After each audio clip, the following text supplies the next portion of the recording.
Lasciate ogni speranza, voi che entrate. Le parole scritte da Dante nel terzo canto dell'Inferno della Divina Commedia bene si adattano a ciò che fanno ormai tutte le squadre che giocano al comunale di Via Cilea, campo della Sassari.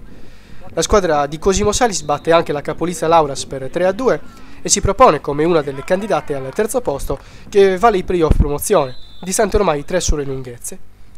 Partenza sprint dei sassaresi che già al 7° minuto passano in vantaggio con Idini, che pesca al 7 con un gran destro dal limite dell'aria dopo un batti e ribatti innescato da una punizione di Solinas.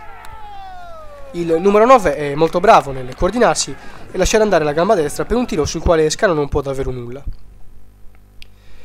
La Sassari continua a crederci sul calcio di punizione di Solinas, con Scano che diventa in questo caso protagonista di un'uscita da bolino rosso per i portieri della scuola calcio. Fortunatamente il portiere dell'Auras è fortunato e il pallone rimane sotto il suo piede destro.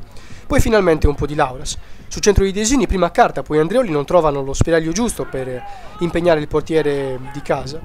Poi sul calcio di punizione di Haddari, Andreoli svetta su Pilo commettendo fallo e in questo caso non si può parlare di gol annullato perché il fischio del signor Cocci d'Alghero arriva prima che la palla oltrepassi la linea di porta. Ancora la Sassari con Gianfranco Sanna che gira all'atto un perfetto centro di Solinas. Il Lauras ha comunque alzato il baricentro e cerca di innescare il bomber carta, che prima svirgola in mezzo rovesciata un cross di Desini, poi calcia magistralmente una punizione dei 25 metri che sfiora l'incrocio dei pali. A inizio ripresa il Lauras mantiene costante la pressione in avanti e pareggia subito seppur con un goff autorette di Ledda, comunque uno dei più attivi della squadra di casa.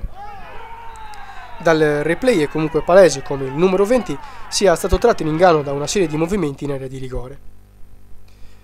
La Sassari reagisce subito e questa volta Scano è gigantesco nel respingere un colpo di testa ravvicinato del solito Gianfranco Sanni, che qualche minuto dopo, al 50° per l'esattezza, approfitta di una serie di disattenzioni dei centrali di casa, si incunea in area di rigore a tu per tu con il portiere gallurese sigla il 2-1.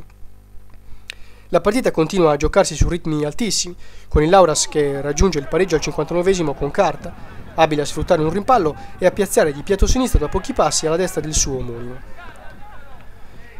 La partita è decisa da una punizione di Garetto deviata dalla barriera che trae in inganno l'incolpevole Scano.